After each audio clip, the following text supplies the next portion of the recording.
আল্লাহর হাবিব বলেন, উম্মত শোনো, এই কোরআন আল্লাহ কেন দিয়েছেন?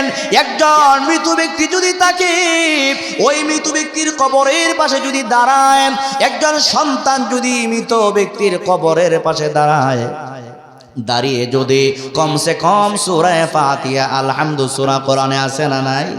আলহামদুলিল্লাহি রাব্বিল আলামিন আর রহমানির রহিম মালিকি ইয়াউমিদ্দিন ইয়্যাকা না'বুদু ওয়া ইয়্যাকা নাস্তাঈন ইহদিনাস সিরাতাল মুস্তাকিম সিরাতাল্লাযীনা আন'আমতা আলাইহিম গায়রিল মাগদুবি আলাইহিম ওয়ালাদ-দাল্লিন। আমিন। কোরআনে সূরা আছে না নাই? আমার আপনার ভাইয়েরা, মদিনার কামলিওয়ালা একজন নবী আমাদের আছে না নাই? কথা বুঝেননি? মদিনার কামলিওয়ালা দামি একজন নবী আমাদের আছে না নাই? ওই মদিনার কামলিওয়ালা নবী বলেন, উম্মত শোনো, যে ব্যক্তি সূরা ফাতিহা আলহামদু সূরা দুইবার তেলাওয়াত করতে পারবে, পূর্ণ 30 পারা কোরআন তেলাওয়াতের সওয়াব আপনার আমলনামায় জমা হয়ে যায়।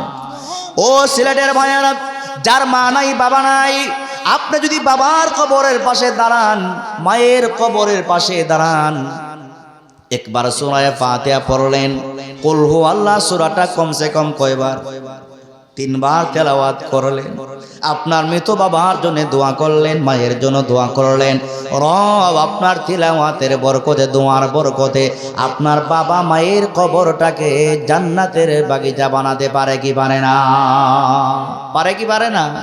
তো মুসলমান দুনিয়ার সব কাম কাজ করার সময় পায়, কিন্তু মুসলমান কোরআন যে পড়বে এই সময়টা মুসলমান পায় না। বাবা যদি মারা যায়, মা যদি মারা যায়, দেরি করিস না, তাড়াতাড়ি কোরআন তেলাওয়াত কর। বাবা মা দুনিয়ায় জীবিত থাকা অবস্থায় ওই বাবার জন্য কোরআন তেলাওয়াত করে দোয়া করে না, মা জীবিত থাকা অবস্থায় ওই মায়ের জন্য কোরআন তেলাওয়াত করলে, দোয়া করলে তো মা বাবাকে আল্লাহ তাআলা হায়াতটা বাড়িয়ে দিত, ঠিক কিনা? ঠিক কিনা? এই ওলি আল্লাহর বাংলাদেশ, এই পীর আউলিয়ার বাংলাদেশ, রহম করুন আল্লাহ, রহম করুন আল্লাহ। এই ওলি আল্লাহর বাংলাদেশ, এই শাহজালালের বাংলাদেশ, রহম করুন আল্লাহ, রহম করুন আল্লাহ। আপনার প্রেমে শহীদ যারা, আল্লাহ আপনার প্রেমে শহীদ যারা, আমরা তাদের বংশধর, আমরা তাদের বংশধর, তাদের পথে তাদের মতে কবুল করুন আল্লাহ, কবুল করুন। এই ওলি আল্লাহর বাংলাদেশ, এই তিতুমীরের বাংলাদেশ, এই ওলি আল্লাহর বাংলাদেশ, শাহপরানের বাংলাদেশ, রহম করুন আল্লাহ, রহম করুন আল্লাহ। আমিন বলেন। আমি সকলকে ধন্যবাদ জানাই, বিশেষ করে কর্তৃপক্ষকে, এত চমৎকার সুন্দর একটা আয়োজন করেছেন। আল্লাহ পাক এই মাজার কমিটির সকলকে আল্লাহ তাআলা উত্তম বদলা দান করুন, সকলে বলুন আমিন। তাদের আজকের এই খিদমতকে জান্নাতের বিনিময়ে কবুল করুন, সকলে বলুন আমিন। আমি আপনাদের সামনে সূরা হামিম সেজদা থেকে গুরুত্বপূর্ণ একটি আয়াত কারিমা তেলাওয়াত করেছি। আসুন আমরা এই আয়াত নিয়ে একটু আলোচনা করি।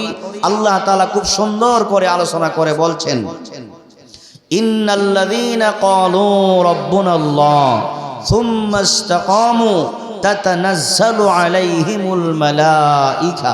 আমার ভাইয়েরা, কোরআন আল্লাহ পাকের কালাম। আমরা যে কোরআন তেলাওয়াত করি, 30 পারা কোরআন আমাদের প্রত্যেকের ঘরে ঘরে আছে না নাই? মহব্বতে বলেন, প্রত্যেকের ঘরে কোরআন আছে না নাই? কোরআন আছে, প্রত্যেকের ঘরে আছে।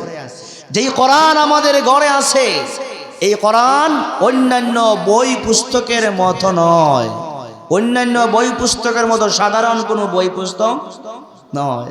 আমাদের ঘরে আমাদের বাসাতে যে কোরআন আছে, এই কোরআনের মধ্যে রব বলে দিয়েছেন সন্দেহের কোনো অবকাশ নাই। চিল্লায় বলেন ঠিক কিনা? বাকি আমাদের দেশে যত লেখক আছে, যত বড় দার্শনিক আছে, জ্ঞানী গুণী মানুষ আছে, লেখকেরা লম্বা লম্বা বড় বড় বিশাল বই লেখে, কিতাব লেখে। মানুষের লিখিত কিতাবে বলের আশঙ্কা আছে না নাই? আমাদের বাংলাদেশের একটা সংবিধান আছে না নাই?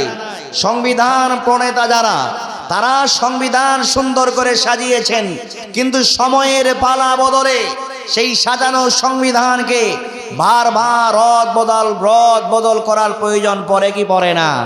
জোরে বলেন, রদ বদল করার প্রয়োজন পড়ে কি পড়ে না? পড়ে। কিন্তু রব্বুল আলামিন যেই সংবিধান আমাদেরকে দিয়েছেন, 30 পারা ঐশী গ্রন্থ কোরআন আল্লাহ দিয়েছেন। আল্লাহ তাআলা 1500 বছর আগে 30 পারা কোরআনকে নাজিল করেছেন। আজ পর্যন্ত সেই কোরআন চলছে, কিয়ামত পর্যন্ত চলবে। সেই কোরআনের সংবিধানকে, আল্লাহ পাকের সেই বিধানকে বারবার রদ বদল সংস্কার করার কোনো প্রয়োজন পড়ে না। আওয়াজ করে বলেন, কারণ সেই কোরআন যিনি নাজিল করেছেন তিনি কে? তিনি কে? আমার ইমানদার ভাইয়েরা, আল্লাহ সুবহানাহু ওয়া তাআলা 30 পারা কোরআন নাজিল করেছেন আমাদের হেদায়েতের জন্য, গোটা মানব জাতির কল্যাণের জন্য, মঙ্গলের জন্য। আল্লাহ তাআলা কোরআন কেন নাজিল করেছেন? আল্লাহ তাআলা বলেন, যালিকাল কিতাবু লা রাইবা ফীহি হুদাল লিল মুত্তাকিন। ও আমার ভাইয়ের, আল্লাহ তাআলা বলে দিচ্ছেন, যালিকাল কিতাব, ও দুনিয়ার মানুষ শোনো, আমি রব এমন একটা দামি ঐশী গ্রন্থ কোরআন নাজিল করলাম। বান্দারে, যে কোরআনের মধ্যে বল থাকবে তো দূরের কথা, সন্দেহের অবকাশ পর্যন্ত নাই। জুড়ে জুড়ে কোন সুবহানাল্লাহ। এই কোরআন আল্লাহ কাদের জন্য নাজিল করলেন? আল্লাহ তাআলা বলেন, হুদাল্লিল মুত্তাকিন। মুমিন যারা, মুত্তাকি যারা, পরহেজগার যারা, মুমিন যারা, ইমানদার যারা, কোরআনের স্পর্শে যারা যায়, কোরআনের কাছে যারা যায়, ওই কোরআন তামাম দুনিয়ার ইমানদারদেরকে পূর্ণ মুত্তাকি পরহেজগার বানায়া দেয়। জুড়ে কোন ঠিক কিনা? তাহলে কোরআনের কাছে আমরা যাইতে চাই কি চাই না? কোরআনকে আমরা কাছে পাইতে চাই কি চাই না? যদি আপনারা আল্লাহর ওলি হতে চান, আল্লাহ পাকের কাছে দামি বান্দা বান্দি যদি আমরা হতে চাই, আল্লাহ পাকের কাছে দামি বান্দা যদি হতে চাই, আল্লাহর কোরআন ছাড়া বিকল্প রাস্তা নাই। জুড়ে কোন ঠিক কিনা? আল্লাহ পাকের কোরআন ছাড়া বিকল্প কোনো রাস্তা আছে? জুড়ে বলেন, রাস্তা আছে? মানুষ লিখে সংবিধান, বারবার এটাকে সংস্কার করার আগে পরিবর্তন করার আগে আল্লাহ তাআলা এমন এক সংবিধান নাজিল করেছেন যা পরিবর্তন করা লাগে না, পরিবর্তন করা লাগে না। যুগোপযোগী যখন যে সময় আসে, মনে হয় যেন আল্লাহ তাআলা এই সময়কে দেখে দেখে আল্লাহ কোরআন নাজিল করেছেন। কথা ঠিক কিনা? ঠিক কিনা? আল্লাহ তাআলা বলে দিচ্ছেন, বান্দা শোনো, ইন্না নাহনু নাযালনা যিকরা ওয়া ইন্না লাহু লাহাফিজুন। দুনিয়ার মানুষ শোনো, কেমন কোরআন আমি আল্লাহ নাজিল করলাম। আমি রব 30 পারা কোরআন নাজিল করলাম। বান্দারে, ওই কোরআনের হেফাজতের দায়িত্ব আমি আল্লাহ নিজ হাতে নিয়েছি। জুড়ে কোন সুবহানাল্লাহ। আল্লাহ পাক নিজে কোরআনের দায়িত্ব নিয়েছেন, হেফাজতের দায়িত্ব নিয়েছেন। তামাম দুনিয়াতে হাজার হাজার কাফের, মুশরিকরা, নাস্তিকরা, বেঈমানেরা চেষ্টা করেছে, রাতের পর রাত চেষ্টা করেছে, বছরের পর বছর চেষ্টা করেছে। আল্লাহর কোরআনের মধ্যে একটা নক্তারও কেউ পরিবর্তন করতে পারে না। কথা ঠিক কিনা? একটা নক্তার পরিবর্তন করতে পারে নাই, কারণ আল্লাহ কোরআন নিজে নাজিল করেছেন। দুনিয়ার কোন মানুষ দিয়ে কোরআন লিখানো হয় নাই। রব কোন জায়গাতে কোরআন নাজিল করেছেন, এমন এক দামি জায়গা, এমন এক সংরক্ষিত জায়গা।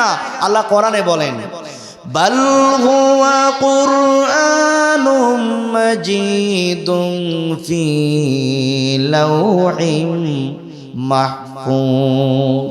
আমার ভাইয়েরা, আল্লাহ 30 পারা কোরআন কোন জায়গাতে নাজিল করলেন? বলে বাইতুল মুকাররমের মার্কেট থেকে। না না, বাইতুল মুকাররমের মার্কেট থেকে কোরআন বের করা হয় নাই, এমন এক সংরক্ষিত জায়গা থেকে আল্লাহ কোরআন নাজিল করেছেন। আল্লাহ বলেন যেই জায়গার নাম হলো বাল হুয়া কুরআনুম মাজিদ ফি লাওহিম মাহফুজ, যেই সংরক্ষিত জায়গার নাম হলো লৌহে মাহফুজ। জুড়ে কোন সুবহানাল্লাহ। এটা সাধারণ কোনো জায়গা না, দুনিয়ার আনাচে কানাচে এই জায়গা পাওয়া যায় না। যেই জায়গাতে রব, আমার আপনার রব আল্লাহ পাক আরশে আজিমের মধ্যে আল্লাহ সীমাসীন আছেন, বসা আছেন। ওই আরশে আজিম থেকে আল্লাহ পাকের সিংহাসন আসন যে আছে, দামি একটা আল্লাহ পাকের যে কি আছে, কুরসি আছে। আমার ভাইয়েরা, ওই কুরসি থেকে আল্লাহ পাকের সেই কুরসি থেকে লৌহে মাহফুজের দিকে দৈনিক একবার না, দুইবার না, 360 বার আল্লাহ রহমতের নজরে তাকান। এমন এক দামি জায়গা, সংরক্ষিত জায়গা, যেই জায়গা থেকে রব 30 পারা কোরআন নাজিল করেছেন। সুবহানাল্লাহ। এই কোরআন আমাদের প্রত্যেকের ঘরে আছে না নাই? আওয়াজ করে কেমন আছে না নাই? কিন্তু আমার ভাইয়েরা রাগ কইরেন না, আমি হবিগঞ্জের মেহমান, আমাদের প্রত্যেকের ঘরে কোরআন আছে। বছর যায়, 6 মাস যায়, কোরআন কি আর বান্দার হাতে তেলাওয়াতের সময় পায়? বছর যায়, মাস যায়, দুনিয়ার মানুষ ব্যবসা করার যথেষ্ট পরিমাণের সময় আছে। দুনিয়ার মানুষ ঘন্টার পর ঘন্টা চাকরি করার সময় পায়। দুনিয়ার মানুষ ঘন্টার পর ঘন্টা মোবাইলে ফেসবুক চালাবার সময় পায়। দুনিয়ার মানুষ ঘন্টার পর ঘন্টা স্টার বাংলা, কত বাংলা যে আছে, নাচ গানের সময় দেখার সময় পায়। কিন্তু আল্লাহর কোরআন তেলাওয়াত করলে যে বান্দার ঈমানটা তাজা হয়ে যায়, আল্লাহর কোরআন তেলাওয়াতের মাধ্যমে বান্দার ঈমানের নূর বেড়ে যায়। কোরআন তেলাওয়াতের দ্বারা বান্দার কবরের আযাব যে মাফ হয়ে যায়, ওই বান্দা সেই কোরআন তেলাওয়াতের সময় পায় না। জোরে কোন ঠিক না? ও আমার সিলেটের ভাইয়েরা, বিশ্বাস করেন, আল্লাহর কোরআন যদি তেলাওয়াত করেন, আমার আপনার প্রত্যেকের বাড়ির আঙিনাতে কবরস্থান আছে। যেই কবরস্থানে হাজার হাজার মানুষ শুয়ে আছে। আমার ভাইয়েরা, যেই কবরে রাজাও ঘুমায়, প্রজাও ঘুমায়, আমার আপনার দাদা দাদি নানা নানি ঘুমায়, কত দাপটওয়ালা মানুষ অন্ধকার কবরে ঘুমায়, যাদের দাপটের কারণে মানুষ কাছে যাইতে পারত না। ওই দাপটওয়ালাদের কবরের পাশে গরু ছাগল ঘাস খায়, তারা বার ক্ষমতা তাদের নাই, ঠিক কিনা? আল্লাহর হাবিব বলেন, উম্মত শোনো, এই কোরআন আল্লাহ কেন দিয়েছেন? একজন মৃত ব্যক্তি যদি থাকে, ওই মৃত ব্যক্তির কবরের পাশে যদি দাঁড়ায়, একজন সন্তান যদি মৃত ব্যক্তির কবরের পাশে দাঁড়ায়, দাঁড়িয়ে যদি কমসে কম সূরা ফাতিহা, আলহামদু সূরা কোরআনে আছে না নাই? আলহামদুলিল্লাহি রাব্বিল আলামিন আর রহমানির রহিম মালিকি ইয়াউমিদ্দিন ইয়্যাকা না'বুদু ওয়া ইয়্যাকা নাস্তাঈন ইহদিনাস সিরাতাল মুস্তাকিম সিরাতাল্লাযীনা আন'আমতা আলাইহিম গায়রিল মাগদুবি আলাইহিম ওয়ালাদ-দাল্লিন। আমিন। কোরআনে সূরা আছে না নাই? আমার আপনার ভাইয়েরা, মদিনার কামলিওয়ালা একজন নবী আমাদের আছে না নাই? কথা বুঝেননি? মদিনার কামলিওয়ালা দামি একজন নবী আমাদের আছে না নাই? ওই মদিনার কামলিওয়ালা নবী বলেন, উম্মত শোনো, যে ব্যক্তি সূরা ফাতিহা আলহামদু সূরা 2 বার তেলাওয়াত করতে পারবে, পূর্ণ 30 পারা কোরআন তেলাওয়াতের সওয়াব আপনার আমলনামায় জমা হয়ে যায়।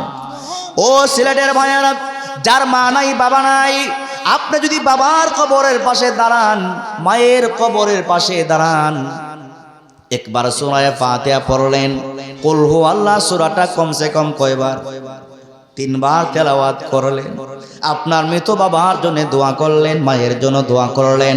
রব আপনার তিলাওয়াতের বরকতে, দোয়ার বরকতে আপনার বাবা মায়ের কবরটাকে জান্নাতের বাগিচা বানাতে পারে কি পারে না? পারে কি পারে না? তো মুসলমান দুনিয়ার সব কাম কাজ করার সময় পায়, কিন্তু মুসলমান কোরআন যে পড়বে এই সময়টা মুসলমান পায় না। বাবা যদি মারা যায়, মা যদি মারা যায়, দেরি করিস না, তাড়াতাড়ি কোরআন তেলাওয়াত কর। বাবা মা দুনিয়ায় জীবিত থাকা অবস্থায় ওই বাবার জন্য কোরআন তেলাওয়াত করে দোয়া করে না, মা জীবিত থাকা অবস্থায় ওই মায়ের জন্য কোরআন তেলাওয়াত করলে, দোয়া করলে তো মা বাবাকে আল্লাহ তাআলা হায়াতটা বাড়িয়ে দিত, ঠিক কিনা? ঠিক কিনা? তারা কোরআন আল্লাহ তাআলা নাজিল করেছেন, কোরআনের মধ্যে ভুলের কোনো অবকাশ আছে? তাম দুনিয়ার মানুষ যদি চেষ্টা করে আল্লাহর কোরআনের একটা নোক্তারও ক্ষতি করতে পারবে না, কারণ কোরআনের হেফাজতের দায়িত্ব কার? সহজ একটা সুন্দর একটা ঘটনা আপনাদের সামনে উপস্থাপন করি, মনোযোগ দিয়ে বোঝার চেষ্টা করেন। কোরআন আল্লাহ পাকের কালাম, ঐশী গ্রন্থ, নিঃসন্দেহে এটা রব্বুল আলামিনের পক্ষ থেকে ঐশী গ্রন্থ, কোনো সন্দেহ নাই। কোরআনের সাথে যারা সম্পৃক্ত হয়, কোরআনকে যারা মানে, কোরআনকে যারা বিশ্বাস করে, কোরআনের সম্মান বাড়ে না কমে? চিল্লায় বলেন, কোরআনের সম্মান বাড়ে না কমে?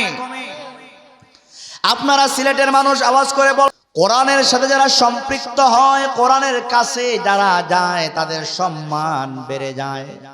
এই যে আমাদের কাছে একটা কাগজ আছে না নাই? একটা পোস্টার আছে, লিফলেট আছে, এটাও কাগজ।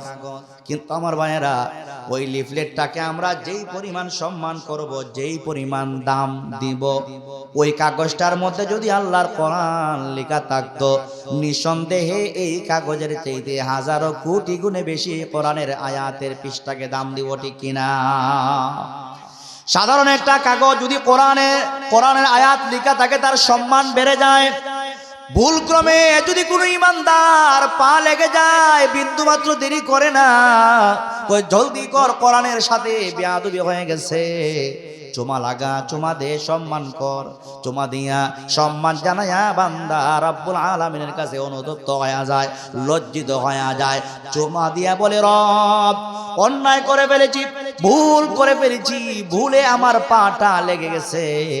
রব্বুল আলামিন চুমা দিলাম, আপনার দরবারে সারেন্ডার হয়ে গেলাম, আমার পা যে ভুলে লেগে গেছে, পরওয়ারদিগার আমাকে মাফ করে দেন, বলে কি বলে না? এই যে আমাদের সামনে কাপড় আছে, সামিয়ানা আছে, ওই সামিয়ানার কাপড় দিয়ে যদি কোরআনের কি করা হয়, আমরা কি বলি? হবিগঞ্জের ভাষায় বস্তনি বলি। আপনারা কি বলেন?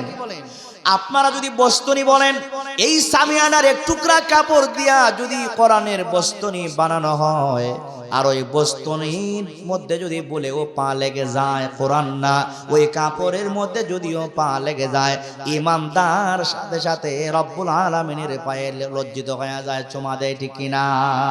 সামান্য একটা কাপড়ের দাম যদি বেড়ে যায়, সামান্য একটা কাগজের দাম যদি বেড়ে যায়, সামান্য একটা কাঠের মূল্য যদি রব বাড়াইয়া দিতে পারেন, আমি আপনি আশরাফুল মাখলুকাত, সব সৃষ্টির শ্রেষ্ঠ জীব আমরা যদি কোরআনের সাথে সম্পৃক্ত হতে পারি, কোরআনকে যদি মহব্বত করতে পারি, ভালোবাসতে পারি, আমার ভাইয়েরা, আমাদের সম্মান মর্যাদা শুধু বাড়বে না, কোরআনের কারণে রব আপনি আমাকে জান্নাতি বানায়া দিবে। জোরে কোন ঠিক কিনা?